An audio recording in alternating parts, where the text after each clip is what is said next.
Today's poem is by Andrea Gibson. It's from the book You Better Be Lightning.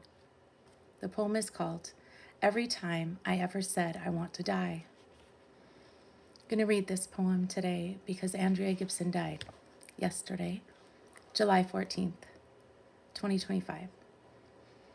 And I share this poem in their honor.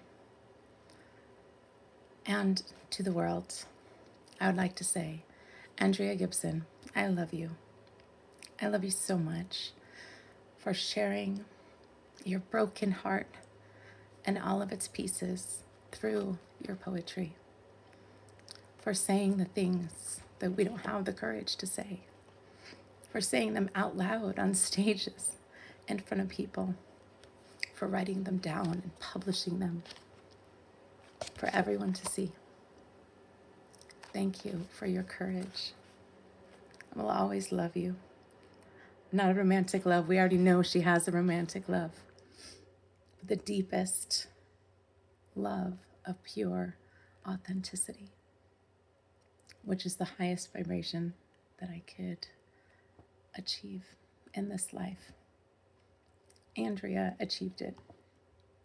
Andrea, thank you. I love you. Here is the poem. Every time I ever said I want to die.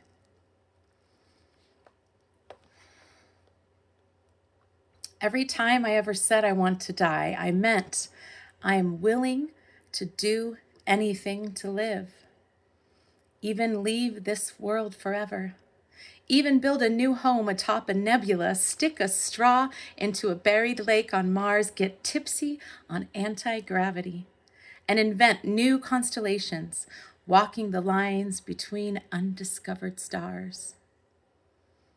When God pulls me over and asks, "Can you touch your nose?"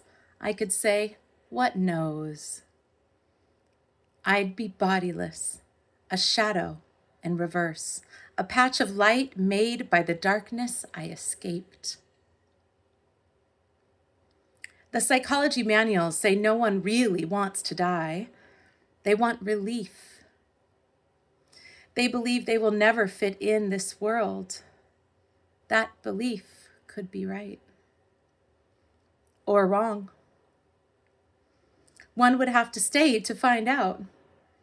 Friend, if you stay, at least we will be together. And I have an extra straw. I could show you where the lakes on this planet are buried, how you do not need light years to reach them. The dark years work too. Sometimes better. Sometimes grief is the fastest route to truth. In addition to the straw, I also have the slingshot that fires rock bottoms directly at the sun until change spills from its golden pockets. That's how I got my hands on this summer afternoon. We can do anything with it. Sunbathe or scream or forgive ourselves everything, most especially the thread we could not convince to close our wounds.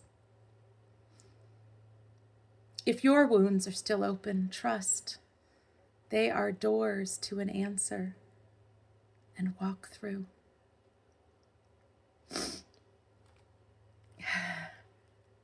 It goes on. What if we don't have to be healed to be whole? There are holes in every inch of the fabric that makes me who I am. But pull the string on my back and I'll say, I love you, and mean it whenever you want. Come, flood my home with your eyes. I read that people scream when they are in pain because screaming actually lessens the pain. Anyone who asks you to hold their tongue is asking you to hold the heaviest thing in the galaxy. Forget them and remember you can tell me anything about how hard it is to stop flirting with your expiration date. I understand being wooed by the finish line of sadness. Infinity still sends me nudes every day. I won't deny she looks amazing. but I'm taken. My hand now promised to writing every page of my story, except its end. Friend, you are who taught me that a difficult life is not less worth living than a gentle one. Joy is just easier to carry than sorrow, and you could lift a city. From how long you've spent holding what's been nearly impossible to hold. The world needs those who know how to do that. Those who can find a tunnel with no light at the end of it and still hold it up like a telescope to show that the darkness contains many truths that can bring the light to its knees.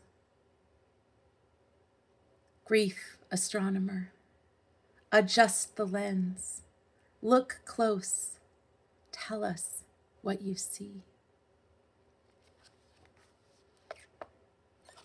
Thank you for these words. Thank you for listening. See you next time.